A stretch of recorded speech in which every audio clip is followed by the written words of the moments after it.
The centre connects citizens to those who can help them when they find themselves in trouble or in danger.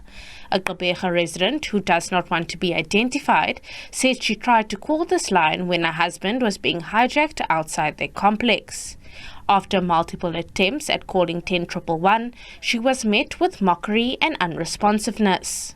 My 10111 experience was a very horrid experience. I feel like we phone these people for help, and to get a tardy response or a reluctant response, a bad response, or even no response at all is the worst thing to go through.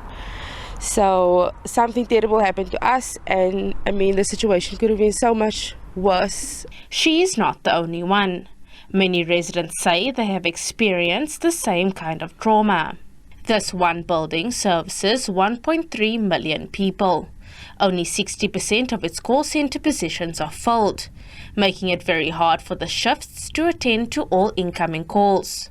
On Monday, only 3 people attended to over 1,500 calls. And with the number of incoming calls, and it's impossible.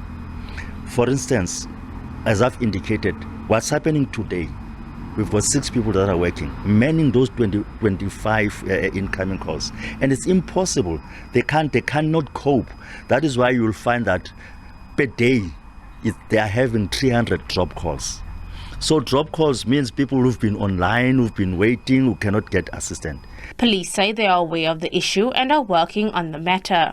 Processes are underway to engage with all the relevant role players in order to address the identified challenges. In relation to concerns about personnel shortages, if there are new proposals arising out of the new developments in the centers, the management will not hesitate to give consideration to those.